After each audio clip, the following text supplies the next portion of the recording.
Good morning from Panhandle Outdoors, America's only daily outdoor TV show. Your source for fishing, hunting, and information for folks who enjoy the great outdoors. Now sit back, relax. It's Panhandle Outdoors. Good morning, folks. Welcome to Panhandle Outdoors. I'm Winston Chester. I'm glad you're here this morning. Got a special show lined up, a couple of guests here you're really going to enjoy. But now, let's get started with our weather, brought to us by Gulf Coast Electric. Drew Pollard and hardworking crew taking care of everyday comfort needs. High today, 85, low 71. Now, let's take a look at the water temperature at the end of the pier, brought to us by Allco Electric in Lynn Haven. Good folks up there, and touch base with them if you need anything electricity. Now listen, the water temperature is coming back up again. I laugh every morning I give this because it just jumps back and forth, but it's 83 degrees this morning. About a week ago it was like 78, so man, it really shot up. So every day we're going to talk about that water temperature at the end of the pier. It reflects so much of the fish activity. Let's take a look at our river readings brought to us by the good folks at Panama City, Coca-Cola. How about the Apalachicola, Bluntstown, 8.7. Dropping out a little bit. This weekend looks really good on the river.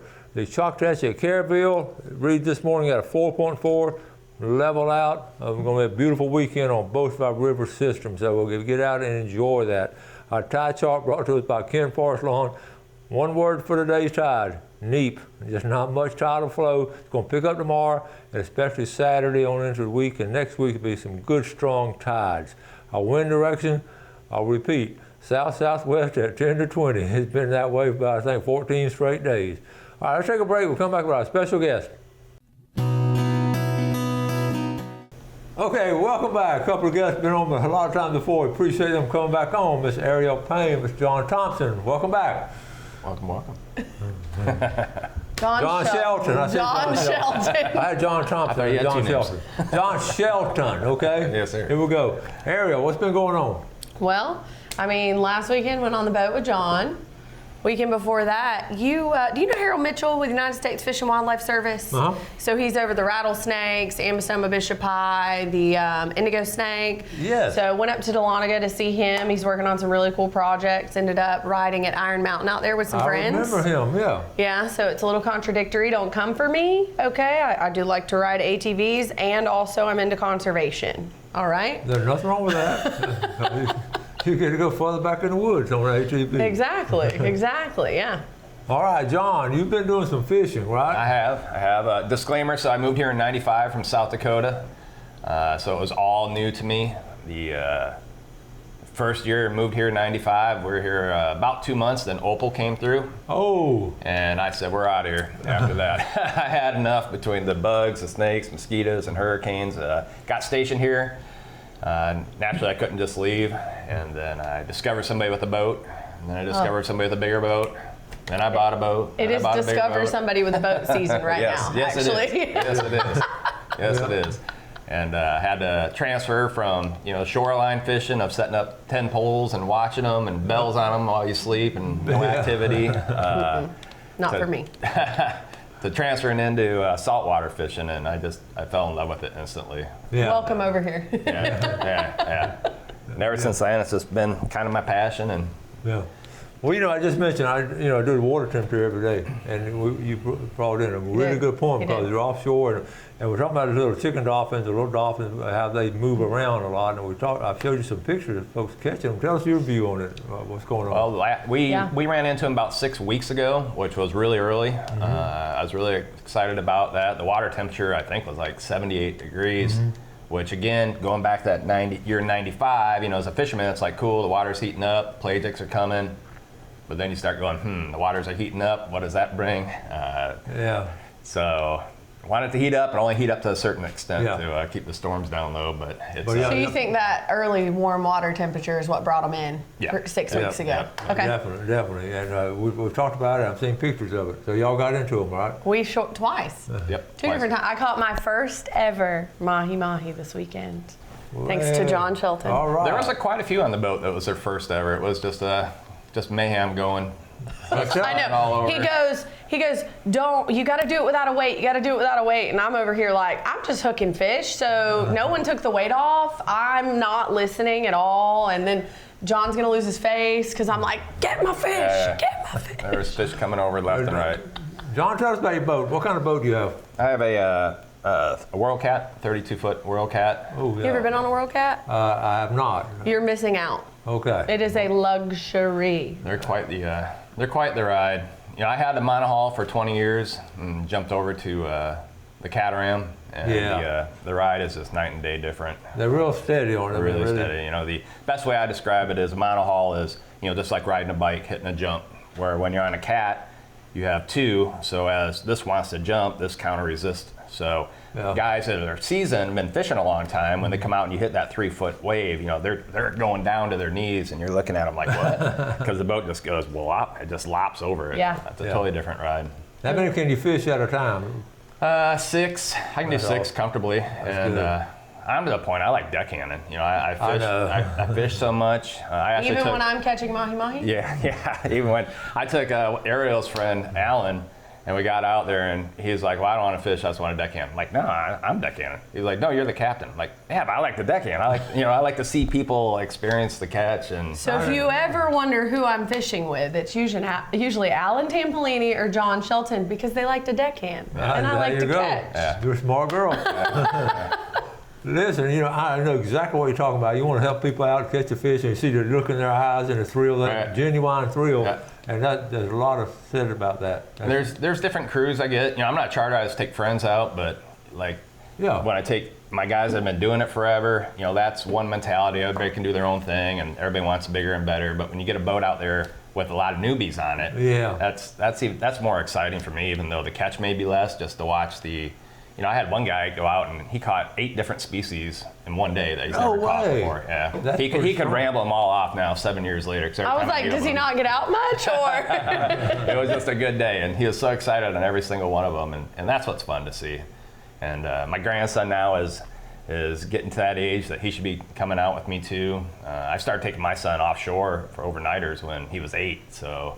I gotta get my grandson up to that now and start doing that again. Oh, that'd be cool. That'd be cool. It's fun. Let's take a quick break. We have all kind of pictures to share with you, so we'll take a break and we'll be right back. Okay, welcome back. Here with John and Ariel. Really enjoy having them on the show. I want to get back. You see, tell us a little bit about the Smart Water, okay? Okay. Well, if you know David and Paul from Coca-Cola United, which clearly you do. Yeah. I drink canned water. I'm trying to reduce my environmental impact in all of my buying decisions. So I'm trying to use reusable bags, and it's just in the small things. It's not anything dramatic, okay? And so I've recently been carrying around a can of another brand of water, and I was at Redfish Film Festival with Kevin Elliott and Brittany Tucker. My company, Marine Copy Co., we got to be the media team. And Coke was the title sponsor for that event. And so I'm carrying around another can of water. Mm-hmm. And I know Paul and David well, and I kept getting in trouble for being at their event with another brand of canned water. So I got a call last week, and David's like, come on by the shop. Paul's got you a couple cases of this canned water. So this is your normal Smart Water. This one specifically is got the 9.5 pH plus antioxidants. So I'm preferring the black can right now because it's Pavloving me into thinking that I'm being healthier. But yeah, this is a Coca-Cola product. That's great. My only question is it working? Is it making me smarter? Yes. If I wish we would have had that when you were in class and some of your classmates. I would have passed them out on certain days, okay? Caitlin, that you're about to see, who went fishing with us, she said whenever they would do standardized testing at her school in Mariana, that they would give them Smart Water the day of the standardized test. No way. Yes, in order to try to Pavlov them into thinking that they were smart that day. I love it. Okay. All right, Coca-Cola Smart Water. All right, let's move on. Let's get back to fishing, okay? Tell us, okay, we got some pictures up here, John. Let's show them up. Right here we go. So let's talk about them. What we got here? So that was a young man, Grant. He works the pontoon boats over at the bridge there at Thomas Drive. He was flaying fish, and I told him to try electric knife. I'm a big electric knife fan. When they first came out, my buddy bought me one, and I scoffed at it. And after one day of using it, I now have 4.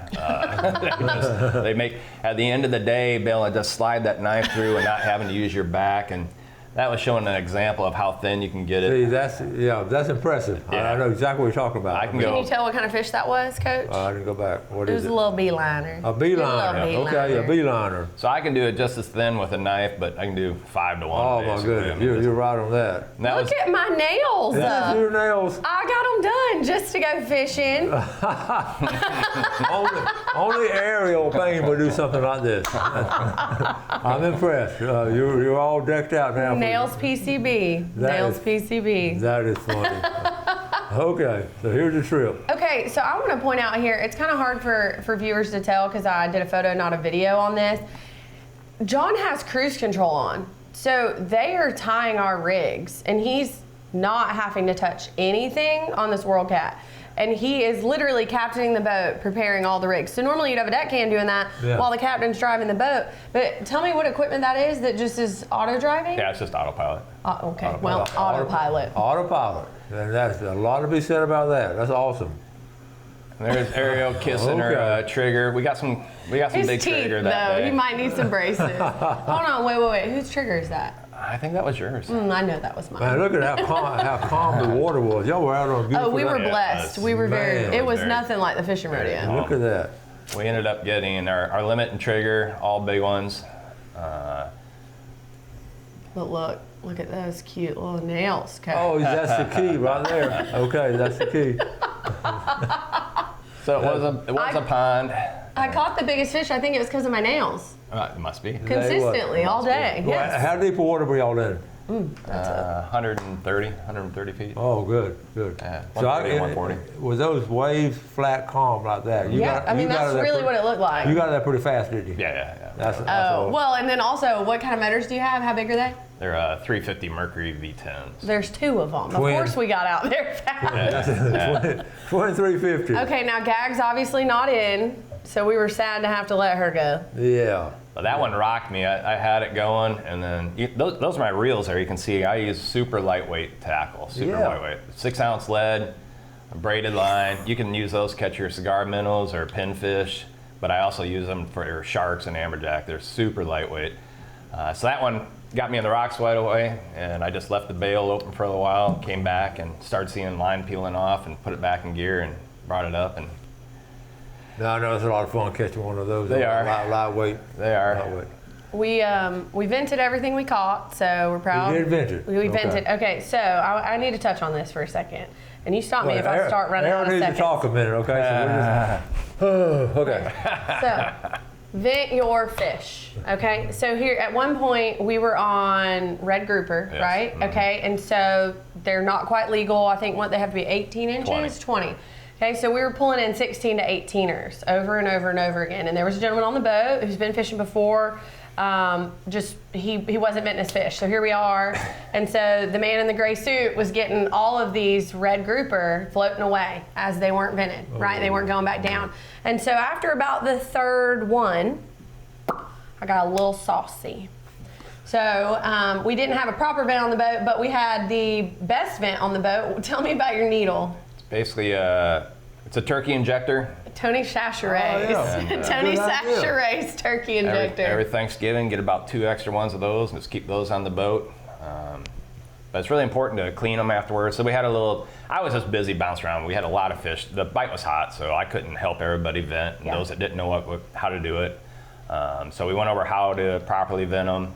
And I actually got involved with that about 25 years ago. And my son was younger. I don't remember the college we were working with, but we were tagging fish. Yeah.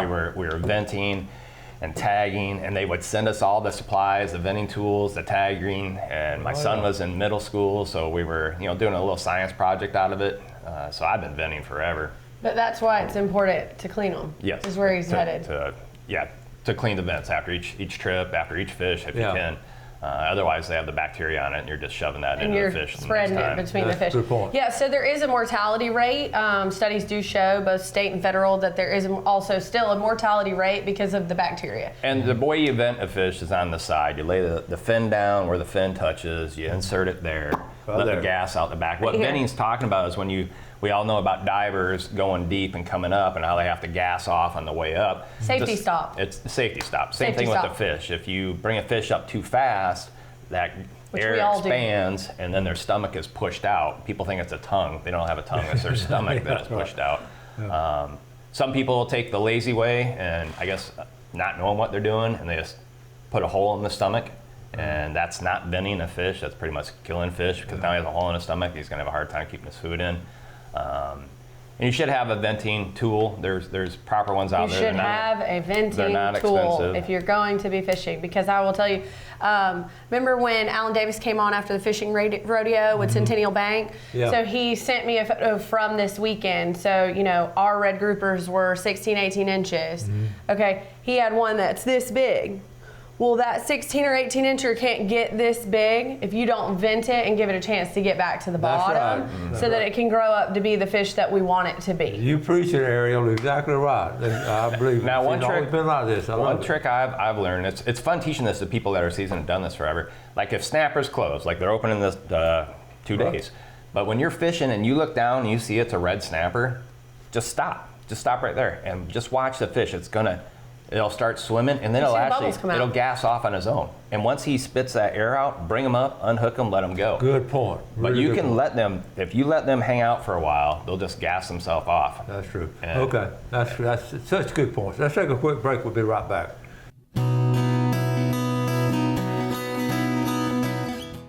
Okay, welcome back. Here's special guests here, Ariel Payne and John Shelton. Okay, let's have fishing game time today. We're looking at 7:35 to 9:35 this morning, tonight, 7:59 to 9:59. That's brought to us by the good folks at Blue Water Outriggers in Port St. Joe.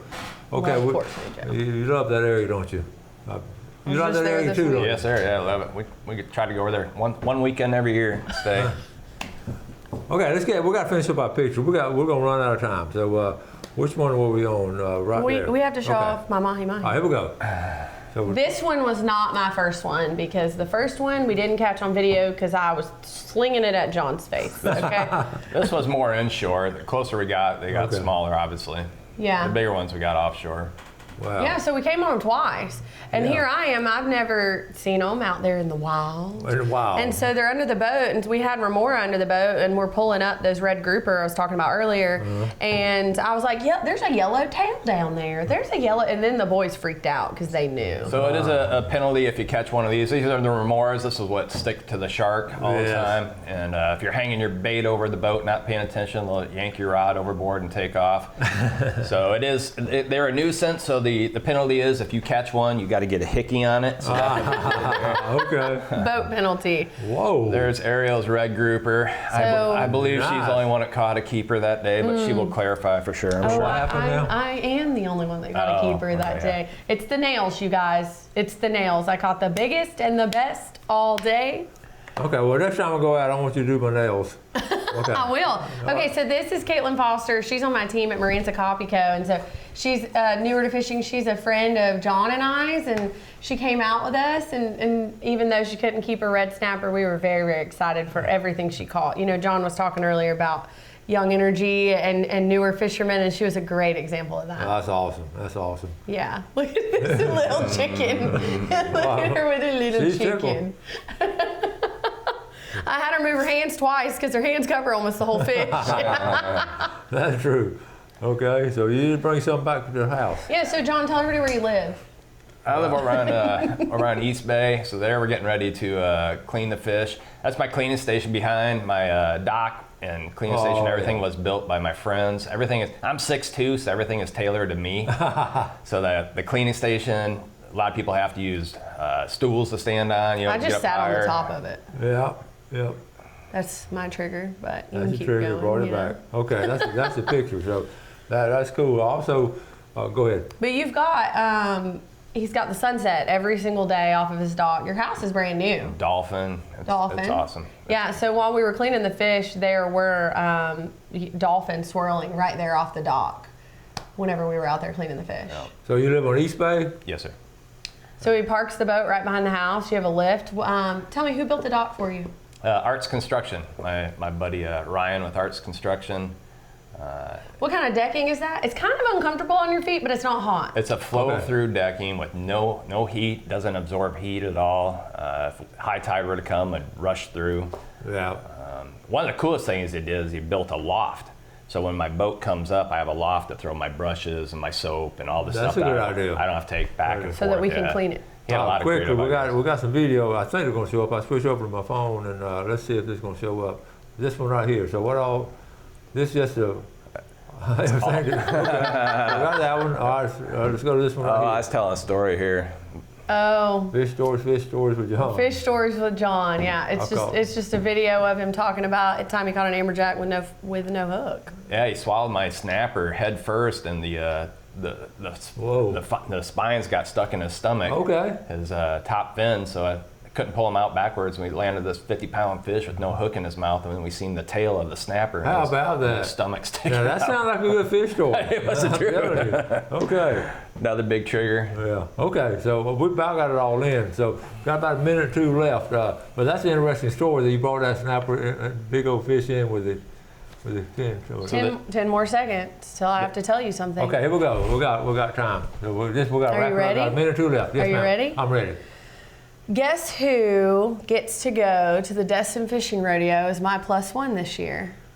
Coach Chester. Coach Chester. No, I'm teasing. Are you serious? do, yeah. Are you serious? Yeah, so Centennial Bank invited me back to the Destin Fishing Rodeo. I like to think it's because of my great personality, but it's in part due to these videos that I'm able to make. And so they loved the content and my great company.